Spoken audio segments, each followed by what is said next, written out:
What's good, YouTube? It's your boy Charles, the face of Trade Tables, and we're back for another vlog, as usual, Wild Things Games Locals. And we are going to put to the test the theories. It's not going to be a hard copy, card for card, because the world's ban list is different than the TCG ban list, but we are putting together, we put together a list that is so similar to the World Champion deck list, and we're going to test it out today and see how well we do with it. So you guys got to stay tuned for the end of the tournament for that deck profile, and I'll let you guys know. Obviously, we're going to do a little monologue of each round and how the deck played. But yeah, we got a nice list that we're testing out today. So I hope you guys enjoy the vlog and the content. See you after the rounds. All right, guys. So here we are, round one. Round one, we played against the mirror match. So I am playing a 50 card list, which you guys will see here shortly, and when I do the deck profile. I'm basically testing theories that similar to what the guy who won Worlds. And so I wanted to try this out. Playing the mirror match is very interesting. I can't really say necessarily that it was difficult. I think the biggest advantage in that particular matchup for today was that my opponent opened Ogre. I did not. I am also meaning Ogre in the deck, but he opened it. I didn't open it, and he was able to use it, and it pretty much got him the win. So it's two games where like I really needed my continuous spells to put in work for me back to back, and he had the Ogre both games. Not only that, but then game two he had not only he had the Ogre, he also had a Cosmic, which just like super killed me and made it so that he was able to push through my inboard. So ended up losing round one to the mirror match, which was super unfortunate. But we're not stressing on it. We moved on. Round two, we played against Birds. Oh man! So we get our rematch from Saturday, and I opened decent both games, winning dice roll, and I think he had the shifter. I think game one. I think it was, and I just passed and played, and put it in my mind. I learned my lesson that instead of just start randomly playing cards and activating, I just patiently wait out the shifter. So now that I do that, and I know that Birds can't kill me, like they're going first, even going second, like it's pretty small chance that they kill me. So I just play around it. Be patient under the shifter unless they can set up a second shifter, which he wasn't able to, and I just push through and win. Game one, I think what was the winning play was he had his board made, and then I played my first play, and he started summoning on my turn, and he bounced my cards, and I had I had like 4 cards on board. No, 3 cards on board. I had a U-Bell, and I had no, it was 4 cards. I had thrown U-Bell, Beckoning Beast, and Spirit Gates on board. He bounced my throne, he bounced my U-Bell with his Monarch, and he bounced the card in his graveyard back to the top of the deck. And then I had Talent in my hand, and I take his Impin and link it away, and started my full Fiendsman combo that led into U-Bell, and then crashed my U-Bells in for game. So ended up winning that. Game two, he went first, and I just couldn't push through. My hand was like really weak. Opened multiple thrones, and he Cosmic the throne when I played it, which really hurt. And then he had answers for the rest when he flipped his trap card, and I couldn't do anything. Game three, I think it was shifter, and so it was like he shifted, I passed, he started his turn, and I mold Charmy, and he set cards and passed because he didn't want to give me any draws. I happened to open Duster, so I dustered back row, and I still didn't really have anything to play, so I passed. And then he started playing on his turn, and I had droll, and I drolled him, and he couldn't push, so he passed with two bodies on board. I then draw a starter, started playing. He did use mapped to go, and he made an impin. But I was able to, under the impin situation, I was able to put two U-Bell bodies on board. It was a Phantom and a U-Bell with a Squirmer in hand. So I basically just swung, and it was game. So I would not get my redemption on these birds. And I am now 1-1. We go into round 4. I play against Valmonica. I literally, even after a full match, still don't know what that deck does. So I can't really tell you guys what happened with the matchup. I do know that game 1, he spooky dogged with me, and from my understanding, the deck has plays for when they gain life points and lose life points. And so he spooky dogged with me, and I was hesitant at first, but then I just said screw it and played through it, and gave him a crap ton of life points. And I think by the time I was done with combo, he had like 20k life points, and then I just had to poke it down the rest of the game, and just he couldn't play. I just prevented him from playing, and then poke it down till he was 0. And then he conceded. In game 2, he went first. I was just kind of sitting there watching this to see. I didn't do much. I opened Nib, Imperm, and I didn't play neither one of them. He didn't even play into Nib range, and I just held the Imperm. He ended on Dweller. And so I was like, all right, cool. I drew for turn. And excuse me. Sorry about that, guys. It's a little late. I'm kind of tired. He ended on Dweller. I draw for turn. He shotguns the spooky dogwood again. So instead of playing into it, I basically did a couple searches. And then summon a Phantom, a Yubel, which has 0, so he gains no life points. And then at the end of and then pass turn, and then he lost half his life points. And then from there, he just struggled to make any type of board presence. He was trying really hard to out the Phantom. He couldn't really out it. I had an Imperm set. He didn't know it, but I had the answer for the Dweller, but he ended up linking the Dweller away and then not even using the effect, so I didn't even have to use the Imperm. And then I ended up negating a card effect with my Phantom, and then put a U-Bell on board.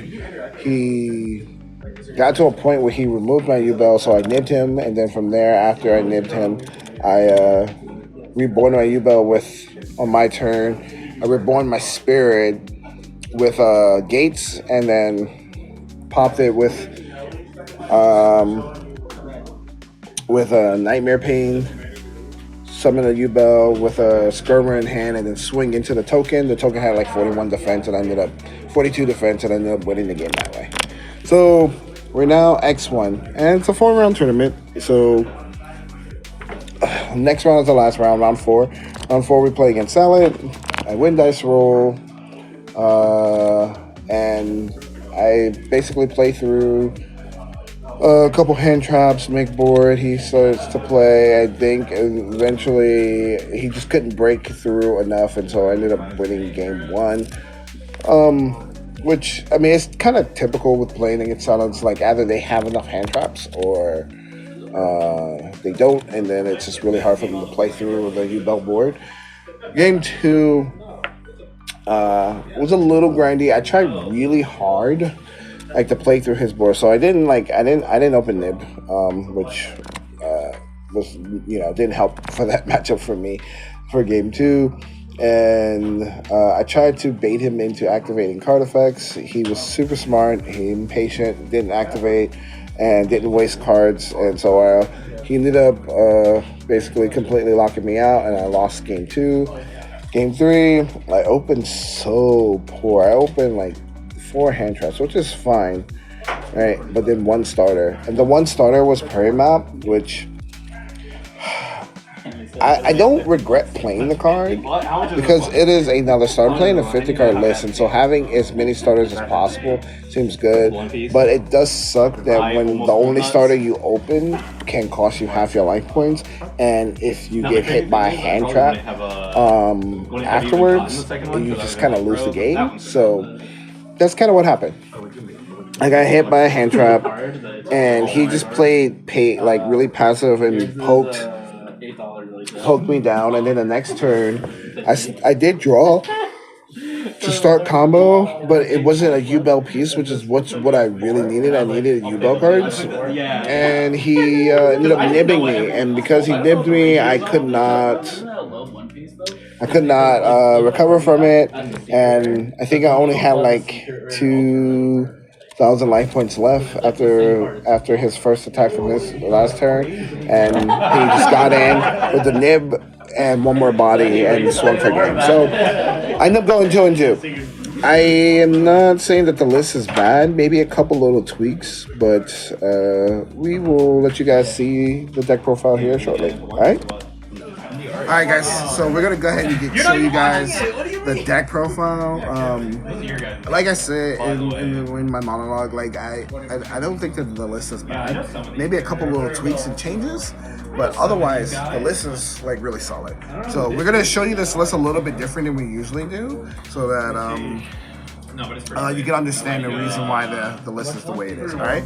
So let's go ahead and get started with this. All right. So first off, showing you this list, we're gonna go by showing you guys the starters. All right. So we play. It's about 20 starters in here, right? And they're all basically one card starters, right? So we play three Fiendsmith, 3 Lotus, 3 Dark Beckoning Beast, 3 Fiendsmith Track, 3 Nightmare Throne, and then the 1-0 starters, 1-for-1, Gates, Terraforming, and Map. Oh, and the last one not least, this card is technically a starter. So like, if you open this card in hand traps, this card right here can still get you full combo. So it's 20 cards. It's 20 starters. That's like 40% of the deck. It's a 50 card list. 40% of the deck is a 1-card starter. All right. From here, hand traps. I think we played 18 hand traps today. So I saw like one how-to. We played 3 Imperm. Like while I was driving. 3 Phantasme. This card was phenomenal every time I drew it. So like, I'm really happy to play that at 3. I just wish I saw it more. I didn't see it much today, but yes, this card was good. Veiler, this is one that I might cut down cut down to 2. Like, it was good, but it wasn't like fantastic. Even in the mirror match, like I drew it, but like it was kind of like by itself. I think one of the other hand traps that I'm playing here, that I'm playing at 2 of, I would rather have at 3. So this one might go down to 2 or even 1. Unsure yet. But we played 2 Nib, 2 Ogre. I believe this card right here I'm going to put to 3. Because this card, even in some of the road matches, was just really good when I drew it. So like, this card was like super good today. 2 Ash. I only played these cards at 2s because they're the ones that are like hard once per turns, and I don't care. Like, they're hand traps that, like, if you draw them by themselves, they're not good, and if you draw them in multiples, it's even worse. And so this is the reason, my reasoning for it. Not saying it's correct. It's just my reasoning for why I play these hand traps, and in the ratios that I'm playing them. And then I'm playing 3 Bestials. Okay, that's the hand traps. That's 18 hand traps, guys. All right. $30 difference. And then the rest is just the engine. So the engine of the deck, we play our 4 U-Bell bodies, 2 Spirit, 1 U-Bell, 1 Terra Incarnate. Yes, I'm still playing Terra Incarnate because I think this card is really good. We play 2 Squirmer. We play the one Shavara. Of course, there is the Nightmare Pain. We play a Call By, a Tactics, and then the 2 trap cards. All right. So that's the main deck. It is a 50 card list. I'm actually really happy with it.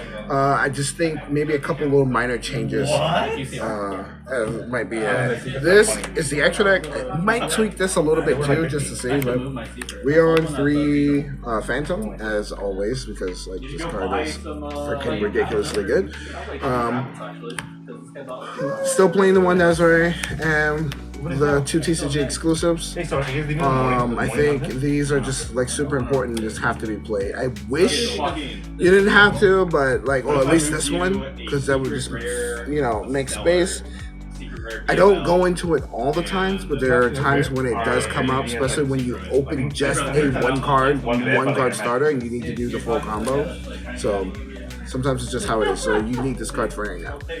Link 1, we are on Almarush today. I'm on this because if you guys didn't notice, I'm not playing the Chaos Summoning Beast. So if I open Gates and not Dark Beckoning Beast, I need this card so that I can, you know, still get to the Closed Sky or Closed Heaven. So that's why I'm back on this. The Link 1, of course, the Requiem, Closed Heaven, our Sequence, Unchained package, and then our other, our SP. This is something else that's new today. I actually took out Muckraker and Caesar to play in us. So this card didn't come in use at all today. But online testing, it came in use. I'm still like 50-50, but I definitely want to keep testing and see how it goes. And then the Rabbit, like I love this card. This card is like really good. So I really don't want to cut this at all. But I might change this. I'm thinking about maybe maining the English and place for it. Maybe access code or something like that. I haven't decided yet. Onto the sideboard. 3 Moon Charmy, 3 Dogwood. I didn't use them at all today. Most of my rounds ended before, so I didn't use it. 3 Cosmics, 1 Duster, 2 Droll. I haven't decided if this is still absolutely necessary, but I want to side them especially for rogue matches and stuff like that. So it comes up. And then time card as well, English and access code. I sided them in a lot because I always game 2 side out the Rabbit, but I didn't use them that often. So, but I think I'll still keep them in, or I might make a couple little changes so that they are in the main deck in the beginning in the first place and not have to, you know, maybe put, you know, Caesar or something else in the sideboard. I don't know.